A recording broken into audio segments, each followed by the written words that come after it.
Cordial saludo. El presente video permite utilizar la hoja de cálculo de Excel en este caso para hacer el cálculo del tamaño de la muestra. Recordemos que podemos calcular el tamaño de la muestra cuando tenemos población infinita y cuando tenemos población finita o conocida.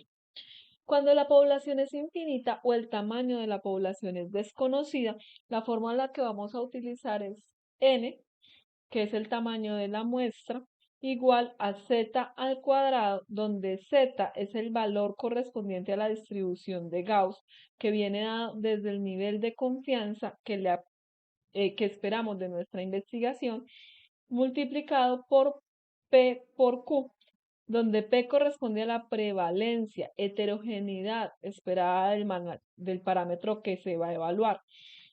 Si nosotros no tenemos la información o no conocemos, no hay un estudio previo que nos dé a conocer este valor de P, lo que se acostumbra y lo que es correcto es utilizar o asumir un valor de P igual al 50%. Q es igual a 1 menos P, y si trabajamos entonces con un P igual al 50%, Q será igual al 50%. Y ese error es el error que se prevé cometer. Es importante tener en cuenta, nivel de confianza y margen de error son parámetros diferentes e independientes. Una vez tenemos nuestra ecuación, para utilizar Excel como mecanismo para calcular el tamaño de la muestra, mi recomendación es listar los parámetros: nivel de confianza, eh, Z el valor correspondiente a la distribución de Gauss, el valor de P, el valor de Q, el valor de E y el tamaño de nuestra muestra. Como podrán observar en este caso específico, la ecuación que corresponde al valor Z es igual a el signo negativo y la función invertido normal está. ¿De qué valor? De el valor asignado al nivel de confianza. Ustedes ven en esta tabla de Excel que estoy utilizando que yo tomo el nivel de confianza, no directamente donde lo voy a escribir, sino en la celda contigua. ¿Por qué es esto? Porque yo necesito hacer una evaluación específica, es decir, dividir el nivel de confianza entre dos, eh, toda vez que normalmente la distribución de la campana de Gauss, que es la distribución de la curva normal, está dividida a la mitad. Y en el caso específico de Excel, pues no la entrega de manera completa. Aquí tenemos la fórmula, que es 1 menos el nivel de confianza que vamos a asignar dividido entre 2. Entonces, vamos a suponer que el nivel de confianza es del 95%. Este valor es porcentual. Para un nivel de confianza del 95%, nosotros aquí en esta celda contigua estamos calculando 1 menos ese nivel de confianza dividido entre 2.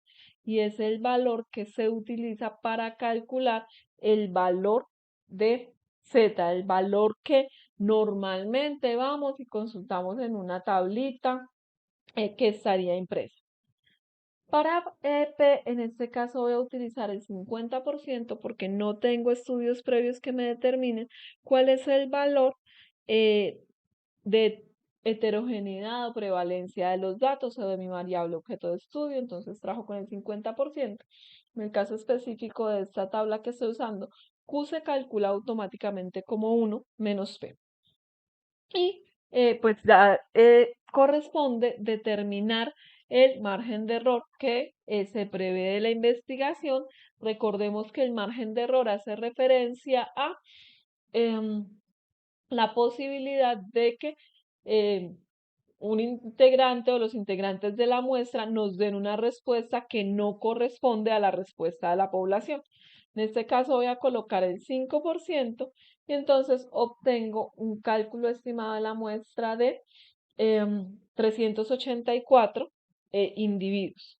En las celdas contiguas lo que están viendo es la operación del numerador, que es z al cuadrado, o sea, z 1.96 por 1.96 multiplicado por P por Q, por 50 por 50. Lo podría haber elevado al cuadrado. Y en la parte inferior lo que tengo es el denominador, que es el margen de error elevado al cuadrado, es decir, 5% por 5%. Lo que obtengo en este punto es esa división o un valor entero de esa división que me daría entre este numerador y el denominador.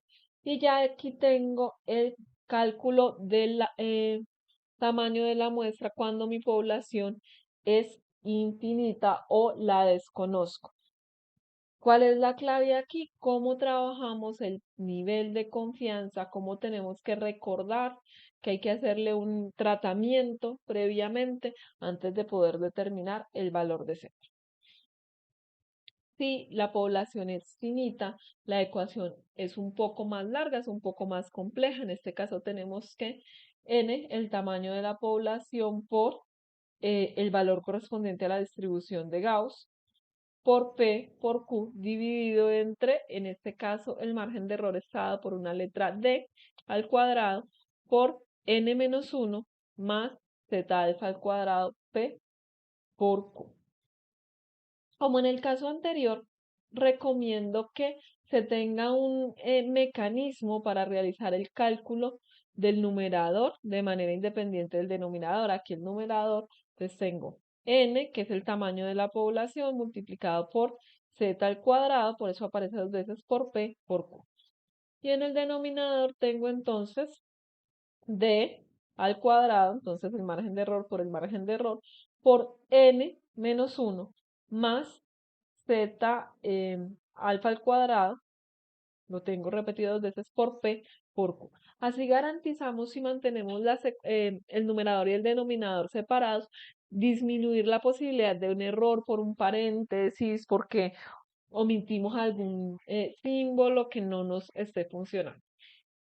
Como en el caso anterior, eh, el nivel de confianza necesita un tratamiento previo para yo poder determinar ese alfa, que es al 1 menos el nivel de confianza, todo esto dividido entre 2, para poder llegar al parámetro z alfa, que es la misma ecuación que teníamos en el caso de población infinita, eh, menos o negativo, invertido, normal, estándar.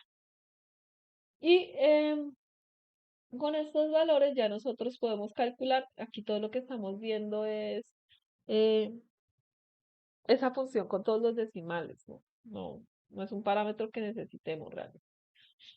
Entonces, asumamos que nuestra población tiene 1000 individuos.